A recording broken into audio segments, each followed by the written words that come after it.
Meus amigos, bom dia. Nós vamos estudar hoje um tema que eu achei assim extremamente interessante quando nós fizemos um estudo do livro que nós estamos participando na terça-feira, que é o Justiça Divina do Espírito Emmanuel. E é um livro que traz mensagens curtas, mas que faz uma colaboração para o entendimento da obra de Allan Kardec, O Céu e o Inferno. Então, Emmanuel escreveu as mensagens desse livro, chamado Justiça Divina, comentando itens do livro Céu e Inferno. Nós estamos fazendo esse estudo na terça-feira aqui. E num dos capítulos, o Emmanuel nos chama a atenção a respeito desse processo tão comum na vida do ser humano, desde sempre, mas hoje muito particularmente, que são os nossos processos de ilusão. Então ele começa, nos apresentando várias situações do nosso dia a dia, da nossa vida, em que nós podemos nos perceber iludidos em relação a algum aspecto. Ou seja, em relação ao comportamento das pessoas que nós amamos, de repente elas têm uma atitude em que a gente se surpreende tão negativamente, em que a gente se desilude a respeito daquela pessoa que a gente achava que nos amava tão fortemente, e de repente ela faz alguma coisa em que a gente perde um pouquinho daquela ilusão que a gente achava que tinha a certeza do amor daquela pessoa. E o Emmanuel vai desfilando assim uma série de situações, Então eu gostaria de começar hoje recordando algumas coisas do que o Emmanuel nos fala nessa mensagem lá do Justiça Divina, mas eu também queria trazer para a nossa reflexão hoje uma passagem do Evangelho que vocês vão se lembrar, porque ela é super conhecida, que é a passagem de Jesus com o jovem rico, com o mancebo rico, como algumas traduções nos trazem. Então vamos lá. É uma passagem bem legal, a gente tem várias possibilidades de interpretar, de trazer um aprofundamento do ensinamento de Jesus. Hoje a gente vai ficar com esse viés do tema, que é o tema sobre a ilusão. Então, desde muito tempo já, que a própria ciência vem nos afirmando de que a realidade que a gente enxerga ao nosso redor, as coisas os objetos, o nosso corpo, a estrutura da matéria que compõe a realidade externa que nós enxergamos, não é exatamente como a gente imaginava há um tempo atrás, Então, desde Einstein, a gente tem aí, olha, a afirmação que a realidade que a gente vê é meramente uma ilusão, apesar de ser uma ilusão muito persistente. É claro, se eu pegar essa parede, eu sinto essa parede na minha mão, a parede é sólida, mas se a gente analisar a estrutura material que compõe essa parede, as substâncias, as moléculas e os átomos e as subpartículas que compõem a matéria dessa parede, a gente vai ver que essa solidez da matéria é uma ilusão. O que mais existe na matéria são espaços vazios, Então é a vibração e é o movimento dessas subpartículas, átomos, moléculas, que dá a sensação, realmente, a aparência e sensação de solidez. Minha mão não atravessa a parede, Mas, olhando já com os conceitos que a gente tem hoje, que a ciência nos traz, essa solidez é uma ilusão. Isso aqui não é um bloco sólido, mas sim construído de partículas e espaços vazios, muitos espaços vazios, Então, a física mesmo já nos traz essa referência para que a gente comece a repensar, as nossas concepções a respeito da realidade em que a gente vive. Outro aspecto muito interessante, que vários autores, inclusive os espíritos, já nos alertam, é a ilusão que muitos de nós podemos ter, ou queremos ter, ou cultivamos na nossa vida, de que a juventude deveria durar para sempre. Então, o que a gente observa no comportamento de muitas pessoas, de nós mesmos em vários momentos, quem sabe, é a ilusão de achar que se hoje nós somos jovens, o tempo vai passar, mas eu quero continuar sendo jovem. Eu quero continuar tendo a aparência que eu tinha quando eu tinha determinada idade. Eu quero continuar fazendo as coisas que eu fazia quando eu tinha determinada idade. Eu não aceito essa passagem do tempo que muitas vezes traz grandes modificações não só na aparência física, mas na limitação de determinadas questões de saúde, do movimento, da agilidade, da destreza manual, física. Claro que a velhice vai nos trazer uma mudança na nossa vida. Quantas pessoas a gente pergunta assim, você gostaria de voltar no tempo, né? Você gostaria, se hoje você tem 50 anos, você gostaria de voltar na época em que você tinha 20 anos? Já se fizeram essa pergunta? Né? Muita gente. Qual que é a resposta da maioria das pessoas? Ah, eu gostaria muito de voltar a ter 20 anos, mas com a cabeça que eu tenho hoje. Não é assim? Então a gente queria ter a juventude, mas com a sabedoria, com a vivência, com a experiência de vida que a gente foi adquirindo ao passar do tempo. Então, meus amigos, não vamos nos iludir. O tempo passa, é inexorável, não tem jeito, não vai voltar para trás. E a gente tem que aprender que a vida é esse contínuo do passar do tempo, que a gente tem que aproveitar o máximo possível. O tempo da encarnação é muito valioso. Não fiquemos presos a essas ilusões de querer voltar a ser jovens em idade, né, nessa jornada reencarnatória que nós estamos. Nós podemos permanecer jovens em espírito. Eu lembro que a Rosalina me fala sempre isso, não é? Quer dizer, a gente sente, a gente olha no espelho, a gente vê a passagem do tempo. Mas é claro que essa juventude, essa jovialidade, ela pode estar presente na alegria de viver, no aproveitar as experiências da vida, na maturidade que vai trazer a gente conseguir aproveitar tudo que a vida pode nos oferecer de uma forma mais madura, mais serena, mas mais intensa até, quem sabe, do que nos arroubos da juventude. Outra ilusão que é muito presente na vida das pessoas é essa ilusão que o Emmanuel nos aponta no livro, né? Ele diz assim, como é terrível viver pensando que a morte é realmente o fim. Então, se você acredita que, ao chegar no término dessa sua jornada, porque todos nós vamos morrer, o corpo vai morrer, isso é uma lei da vida e a sequência da vida biológica é assim. Se a gente acreditar que, ao término dessa jornada, tudo vai terminar, nós vamos deixar de existir, meus amigos, isso é extremamente angustiante, não é? E muitas pessoas acabam vivendo baseadas nessa ilusão, né, de não acreditar, de não saber, de não reconhecer a continuidade da vida além dessa passagem que é a morte, e elas vivem numa angústia extrema, buscando viver uma intensidade de vida que muitas vezes vai para um lado do desequilíbrio, e elas não conseguem enxergar essa grandiosidade do projeto de vida que Deus criou para todos nós, que é uma vida imortal.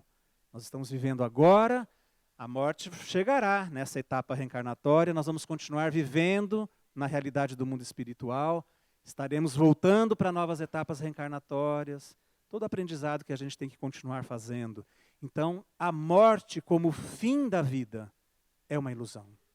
Nós temos que reconhecer isso. E essa é uma ilusão que o Emmanuel aponta para a gente, que é extremamente perigosa. Acreditar que ter muito dinheiro, ter muitas posses, ter uma fortuna vai nos garantir a felicidade. Vocês já devem ter visto também, né, nas redes sociais, dizendo assim, olha, aquela história de dinheiro traz felicidade, né? Não tem um ditado popular? Dinheiro não traz felicidade.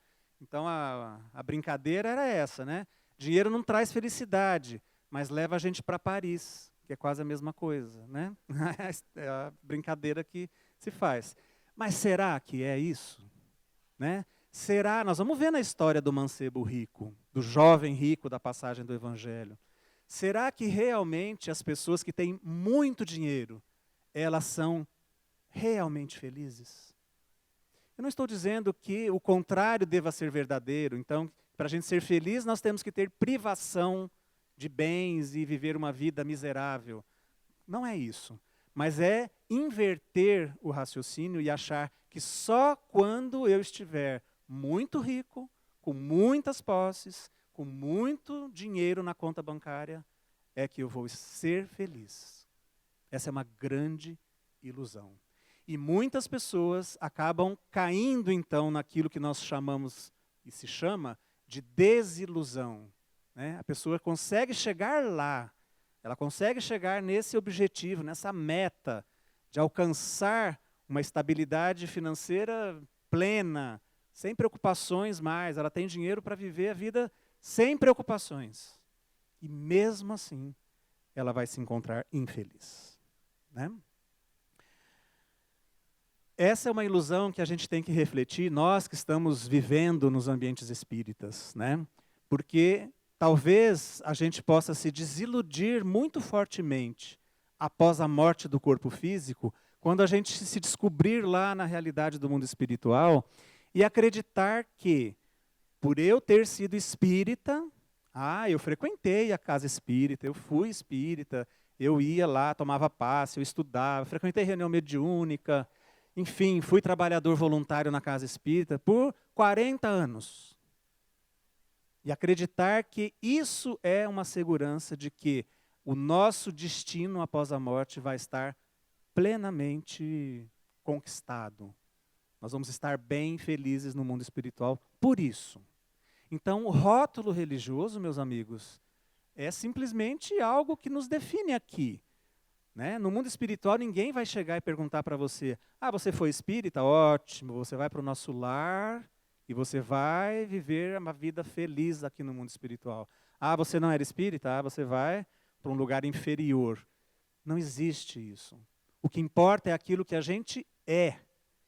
E o que cada um é não depende da religião em si. Todas as religiões podem fazer com que o ser humano chegue, né, naquele ponto de equilíbrio e de ser um indivíduo melhor. Né? Kardec falava isso, ele falou assim, olha, o Espiritismo não veio para tornar as pessoas espíritas. O Espiritismo veio para tornar as pessoas melhores, para fazer pessoas do bem. Tá? Então, muito cuidado para que a gente não crie essa ilusão de que basta eu estar frequentando uma casa espírita ou um templo religioso qualquer, né? Porque isso vale para todas as denominações religiosas, que isso vai nos garantir uma felicidade depois da morte do corpo físico. O que vai depender, isso vai depender do quê? Daquilo que nós somos, daquilo que nós fizemos para os outros e para nós mesmos. O crescimento espiritual que a gente conseguiu fazer, o progresso de comportamento, de sermos pessoas melhores. Existe um filósofo, né, o Nietzsche, bastante famoso, então ele dizia assim, olha, por vezes as pessoas não querem ouvir a verdade porque elas não desejam que as suas ilusões sejam destruídas.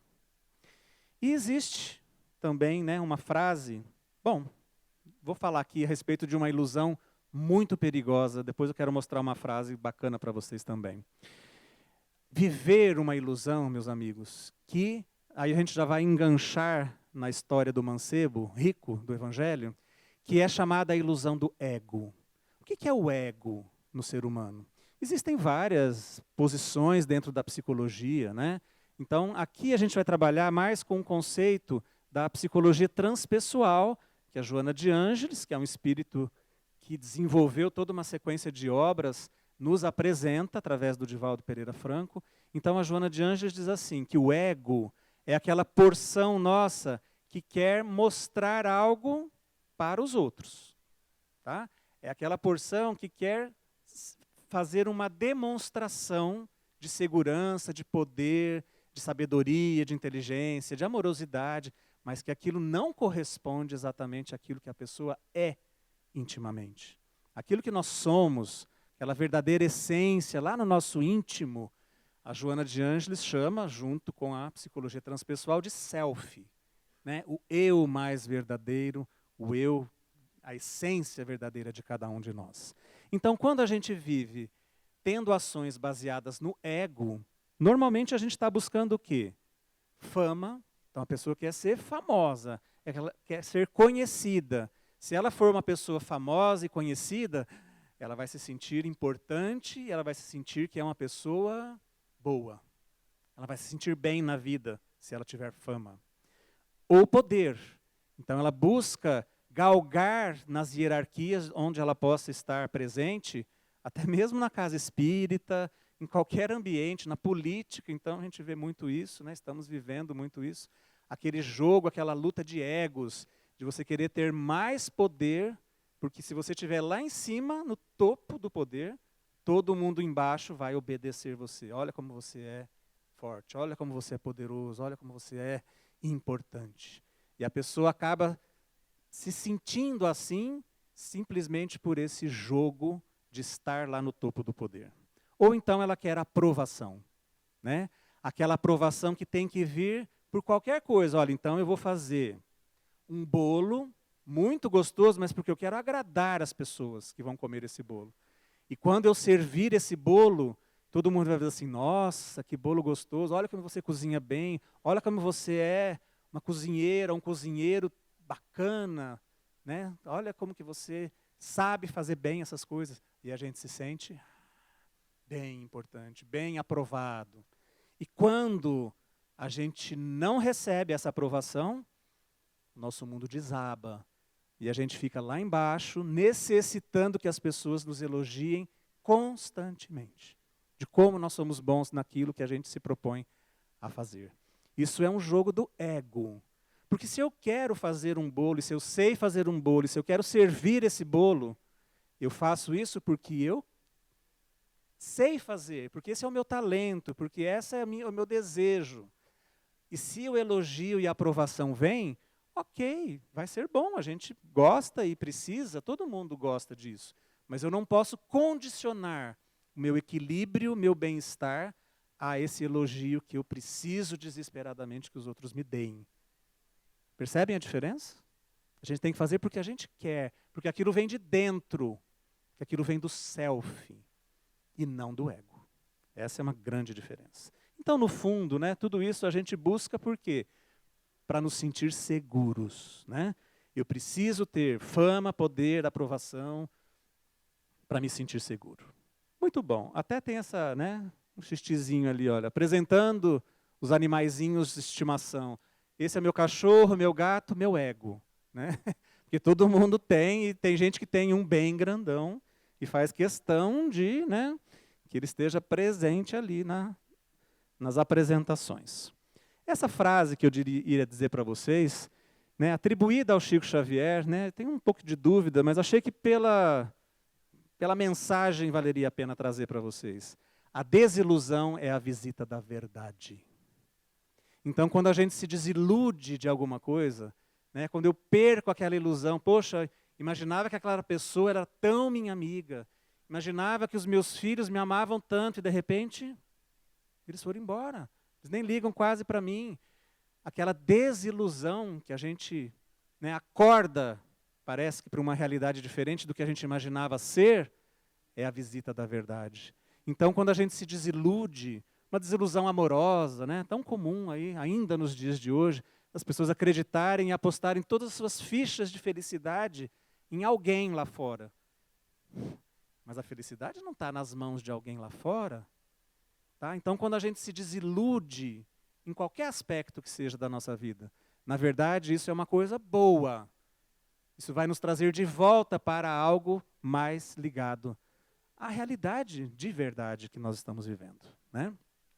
Então, quero recordar com vocês essa passagem do Evangelho do jovem rico, porque ela nos traz, como eu disse no início, várias possibilidades. A gente pode analisar essa passagem do Evangelho de vários ângulos, tá? Mas hoje nós vamos ficar com esse ângulo, né, do nosso estudo aqui ligado às ilusões. Então, como é que começa essa passagem?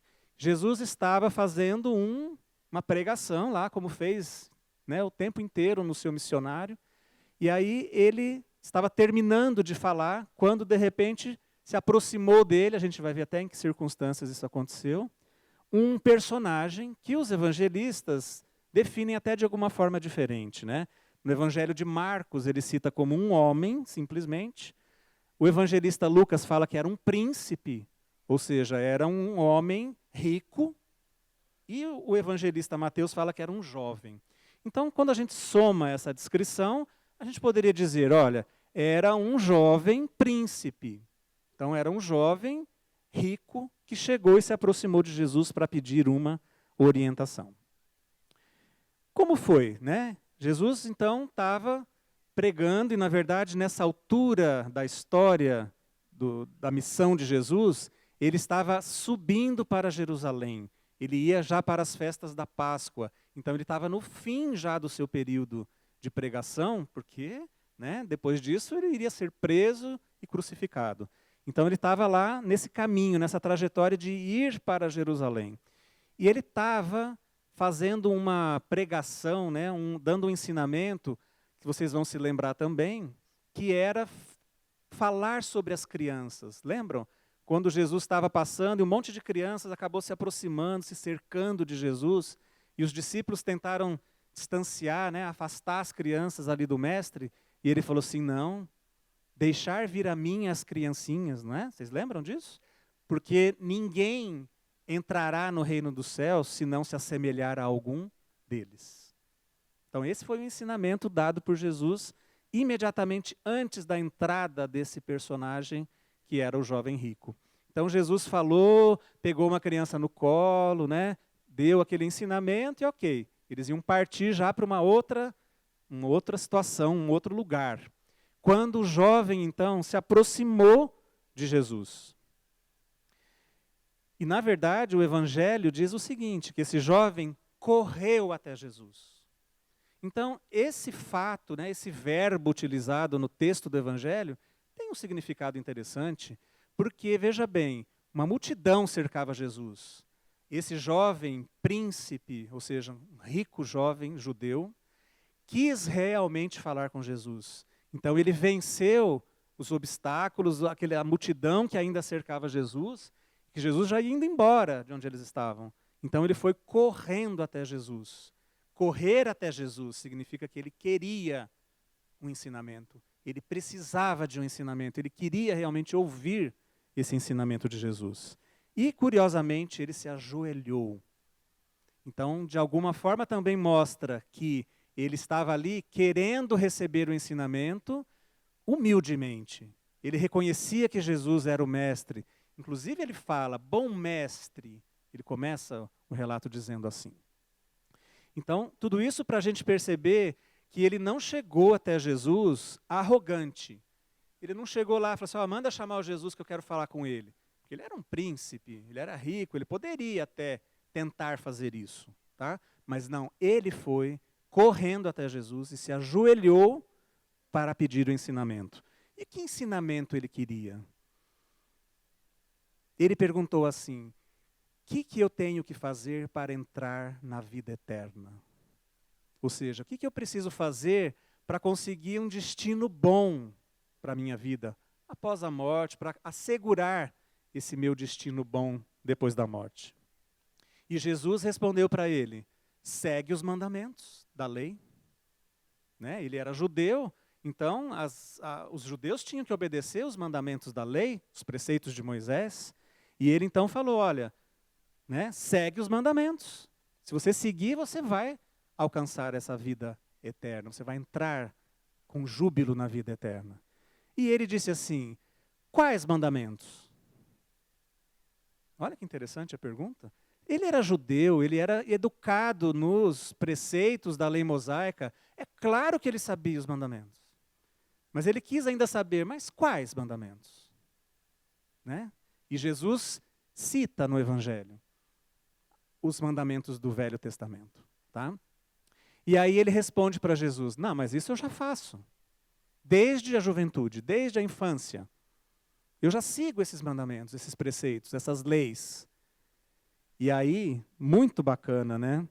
A gente reconhecer mais uma vez, meus amigos, que não basta cumprir preceitos religiosos. Nós também sabemos os mandamentos. Nós também sabemos o que nós precisamos fazer para ter uma vida mais feliz, para nos garantir uma sorte melhor na nossa vida. Nós não sabemos? Claro que sim. Né? Então não se trata apenas de saber ou de cumprir simplesmente, mecanicamente um preceito. Né? Essa palavra que o jovem se utiliza é muito interessante. Ele fala assim, o que eu tenho que fazer me assegurar na vida eterna? E hoje, e talvez Jesus tenha tentado responder assim para ele, a gente tem que reconhecer que a gente vive muito a época do fazer. A gente tem que fazer coisas, fazer, sem parar as coisas. E, na verdade, nós temos que começar a ser mais aquilo que nós fazemos. A sentir mais aquilo que nós fazemos. Não adianta você fazer interminavelmente ações no seu dia a dia, se você não estiver presente ali, se você não estiver sentindo. Eu já dei o abraço no meu filho hoje, que é o preceito, é a minha obrigação de pai. Mas como você deu esse abraço? Você foi lá e abraçou pensando que você está atrasado para ir para o seu trabalho? Ou você foi lá, abraçou e sentiu o abraço no seu filho? Então, essa é uma reflexão diferente que a gente precisa se fazer, já começar a fazer a partir de agora. E aí, então, Jesus, muito legal a descrição do Evangelho, né? O texto do Evangelho, gente. Quando a gente lê o Evangelho, a gente tem que ler realmente assim, olha, cuidadosamente, não apressadamente. Cada palavra, cada maneira de ser colocada, as frases no texto, tem um significado tão bonito, né? Então, lá no Evangelho de Marcos, diz assim, quando o jovem respondeu aquilo para Jesus, falou assim, não, mas isso eu já faço. Eu já sigo os mandamentos. Jesus olhou para ele, está escrito lá assim. E Jesus, olhando para ele, o amou e disse. Então, olha como Jesus, vocês imaginam, conversar com Jesus, gente, oportunidade ímpar, né, na vida de uma pessoa. O jovem estava tendo aquela oportunidade. Jesus olhou para ele. Jesus sabia o que ele precisava. Jesus entendia as necessidades daquele jovem. Jesus amava a todos, inclusive aquele jovem. Então o texto do Evangelho é muito bacana. Jesus não deu uma palavra assim, mais um fariseu. Porque com os fariseus Jesus era firme, vocês lembram? Né? Jesus dizia assim, olha, raça de víboras, túmulos caiados por fora, cheios de podridão por dentro. Porque ele sabia que o coração dos fariseus era duro, hipócrita. Chamou várias vezes de hipócritas. Mas ali estava diante dele um jovem príncipe, rico, judeu, seguidor da lei, mas que mesmo assim não estava encontrando a paz. E foi lá atrás de Jesus buscar essa resposta. Então Jesus, amando, né, com amorosidade, ele respondeu o seguinte, uma coisa te falta. E aí então, no texto do Evangelho também a gente vê algumas diferenças. Marcos e Lucas dizem assim, que Jesus teria dito, falta-te uma coisa. Ainda te falta uma coisa, está lá no Evangelho de Lucas. E Mateus tem uma visão um pouquinho diferente. O texto diz que o próprio jovem perguntou, que me falta ainda? Mas de toda forma, alguma coisa faltava. Não bastava cumprir os preceitos religiosos. E aí o que Jesus respondeu? Ele deu 4 diretrizes para o jovem. Vocês vão se lembrar. Ele disse assim, vai de volta, vende tudo o que você tem, dá aos pobres, e terás um tesouro no céu. E aí, vem e segue-me. Essa foi a resposta de Jesus. Antes da gente, né, trabalhar um pouquinho mais nessa resposta, a sequência é, o que o jovem fez? Vocês lembram? Ele abaixou os olhos, tristemente, e saiu, sem dizer uma palavra. E Jesus ainda completa o ensinamento dizendo assim, quão difícil é uma pessoa rica entrar no reino dos céus. Lembram dessa sequência toda? Muito bom. Agora, vamos entender essa resposta de Jesus, porque senão a gente vai imaginar que a gente tem que sair hoje daqui, domingo, e amanhã, segunda-feira, a gente fala assim, opa, vou sair vendendo todas as minhas coisas, né, vendendo todos os meus bens, porque é isso que Jesus mandou fazer. Por que será que Jesus disse isso para ele? Vai, vende tudo que você tem, dá aos pobres, você terá um tesouro no céu, vem e segue-me. Porque Jesus sabia que para aquele jovem, Para aquela pessoa que estava ali diante dele, aquilo era o impedimento. A gente vai ver, né, que tem mais detalhes sobre isso. Mas Jesus percebia que a grande dificuldade dele era estar preso à ilusão de que se ele tivesse tudo isso, né, que a fortuna pode proporcionar, ele seria uma pessoa feliz. Então Jesus vai assim, olha, você tem apego aos bens. Você não tem os bens é que tem você. Você está escravo dos seus bens. Então vai, vende tudo, se liberta dessa prisão, dá aos pobres, né? Porque acontecia também lá na tradição judaica de uma pessoa muito rica vender os bens, mas doar os bens para o templo de Jerusalém. Então era uma doação financeira para o templo. Jesus dizia assim, não, você vai, vende e dá aos pobres, não ao templo. Porque doar ao templo poderia ser um reforço ao ego. Não é verdade? Pegar aquele monte de dinheiro e chegar e falar assim, olha, estou doando tantos milhões de reais para o templo.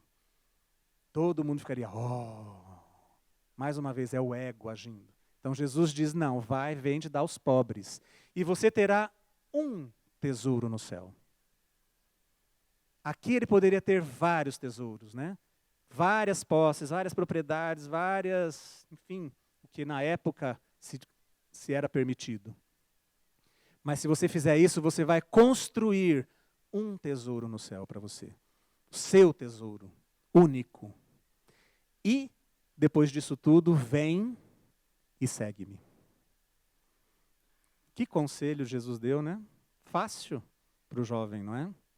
Até mesmo esse vem e segue-me, talvez o jovem gostaria de fazer isso.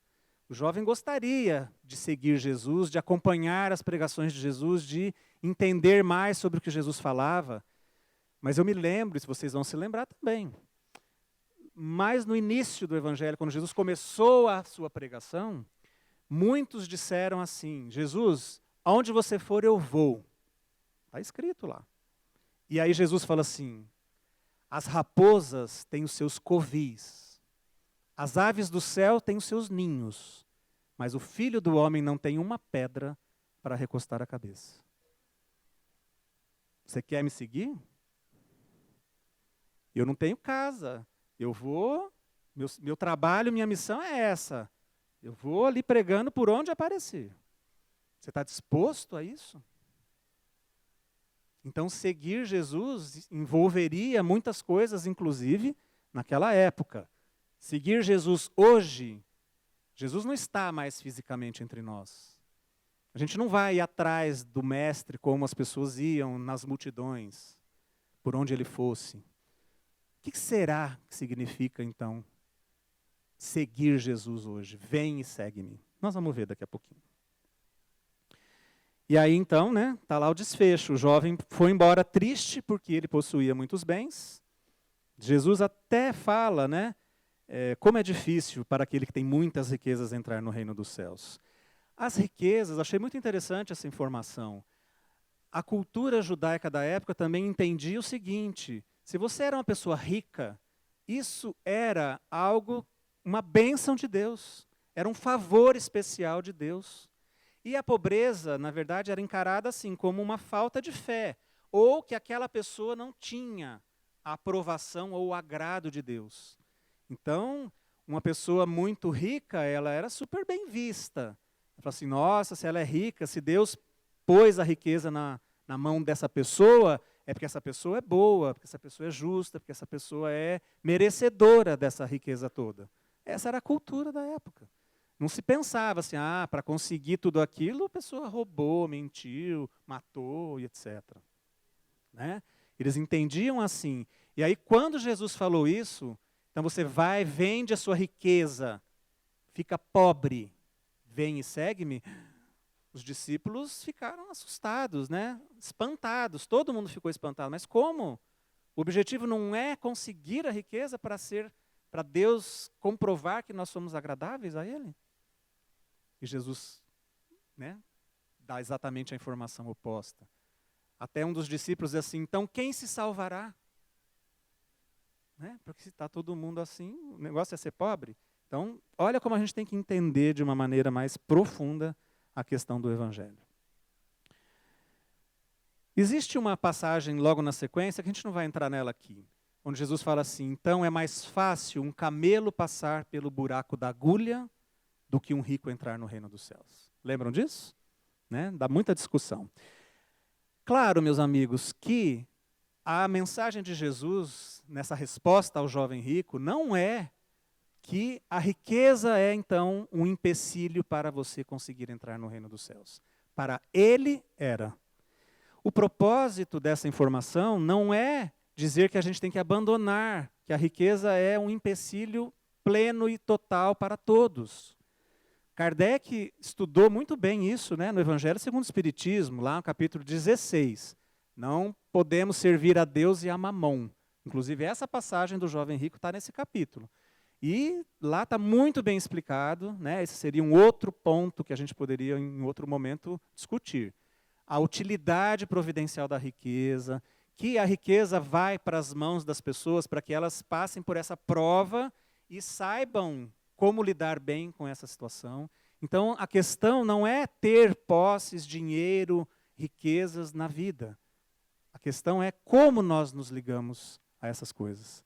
Nós temos essas coisas para propiciar a gente a desenvolver atividades e fazer com que essa riqueza circule, ou a gente é possuído e escravizado por elas? No caso do jovem, parece que assim acontecia. Quero relatar, para a gente finalizar, a descrição que o espírito Amélia Rodrigues faz desse episódio do Evangelho no livro Primícias do Reino. Amélia Rodrigues foi uma grande educadora baiana no século XIX, começo do século XX. E ela, então, teve uma história muito bacana, né? Se a gente ler a biografia dela, ela foi uma mulher que venceu todos os grandes preconceitos, né, de que era uma mulher trabalhar, que era uma mulher ser professora na época. Muito bacana a história dela, uma grande educadora. Desencarnada, ela psicografou, através do médium Divaldo Pereira Franco, vários livros. Primícias do Reino é um dos belíssimos. Tá? Ela pega vários episódios do Evangelho e ela faz uma, né, como se fosse assim, o que aconteceu depois do que está relatado no Evangelho? O que aconteceu com aqueles personagens depois? Então, ela nos dá uma descrição desse episódio muito interessante. Ela fala que esse diálogo de Jesus com o jovem, na verdade, poderia ter tido um desdobramento maior. Quando Jesus, então, chegou e disse para o jovem: vai, vende tudo que você tem, dá aos pobres e vem e me segue. O jovem poderia ter dito para Jesus assim: sim, eu vou fazer isso. Eu quero te seguir, o jovem disse. Mas me dê apenas mais uma semana. Porque nessa semana que entra agora, eu tenho um compromisso super importante. Eu vou participar de uma corrida de bigas. Lembram o que eram bigas? Eram esses carros aqui, né? Parelhados com 4 cavalos na frente. E era um costume esportivo da época, a corrida de bigas. Né? Então eles disputavam ali. Essa é uma cena do filme Ben-Hur. Se alguém assistiu vai lembrar que existiu ali uma corrida de bigas. Né? Os romanos adoravam as corridas de bigas. E lá, que era uma região dominada pelos romanos, essa tradição também entrou de maneira muito forte. O jovem disse o seguinte para Jesus: eu gastei muito dinheiro comprando os melhores cavalos. Eu paguei os melhores treinadores. E faz 1 ano que eu estou treinando para essa corrida que vai acontecer semana que vem. Me deixa fazer essa corrida. E aí depois eu venho, vou vender tudo e vou te seguir. E aí Jesus disse assim: não, vem agora. Tem que ser agora. E aí o jovem baixou os olhos e foi embora. O que aconteceu, né, na informação da Amélia Rodrigues? 1 semana depois, o jovem foi participar da corrida de bigas. E na cidade de Cesareia, né? Cesareia era um local muito agradável lá da Palestina. Era uma cidade portuária, tinha sido reformada, os romanos adoravam ir para lá, porque parecia muito com alguns lugares de Roma, e etc. E a competição de bigas estava acontecendo. Aquele jovem iria representar o povo judeu na corrida. Então, ele era o representante judeu contra os romanos, que também estavam lá para correr e disputar aquela corrida das bigas. O que acontece? Como na própria cena do filme, eram muito comuns os acidentes nessas corridas. As bigas batiam um com a outra, os cavalos se embolavam todos. E aconteceu um acidente com a biga daquele jovem. Ele foi arremessado ao chão, os cavalos passaram pisoteando o corpo dele, abrindo todo o tórax, abdômen. E ele se viu no chão, ensanguentado, desencarnando, e ele lembrou naquele momento do convite de Jesus. Se eu tivesse ido naquele momento com Jesus. E ele desencarna. Amélia Rodrigues fala, né, que não se tem notícias desse jovem mais no Evangelho. Porque se ele tivesse, então, ok, né, eu quero seguir Jesus, não, eu vou, me dá só uma semana. Se ele tivesse ido lá, corrido a corrida de bigas, e voltado, ganho ou perdido, né, ganhado ou perdido, ele poderia ter voltado e seguir Jesus. Nunca mais se falou dele. Porque realmente, segundo ela, ele desencarnou na corrida. Então veja, meus amigos, a ilusão do ego desse jovem rico.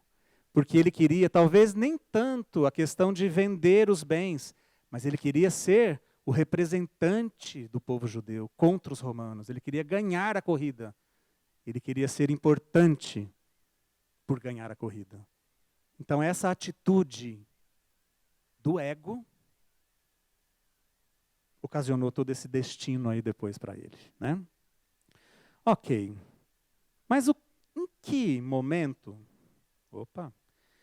em que momento, hoje, nós nos parecemos com um jovem rico? Amélia Rodrigues descreve no texto do Primícias do Reino as sensações que o jovem tinha ao procurar Jesus. Olha que interessante. Ele tinha sede de paz. Ele sentia que faltava algo, né? Que só as riquezas e toda a fama e todas as corridas e toda a juventude não bastavam. Algo faltava. Ele buscava uma integração harmoniosa, mas ele não sabia em quê. E a sua casa era luxuosa, porém vazio era o seu coração.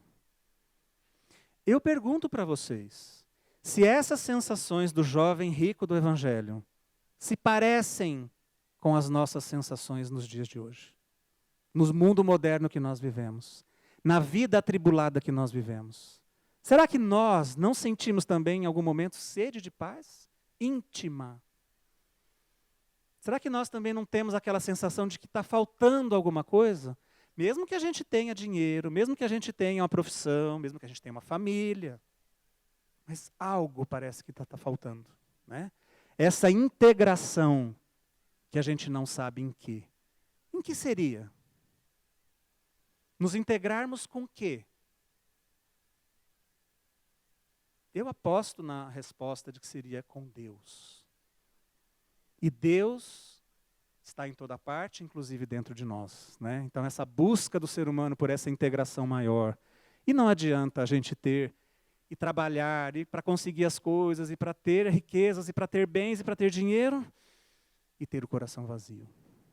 A gente até pode ter as coisas, né? Nós já vimos isso.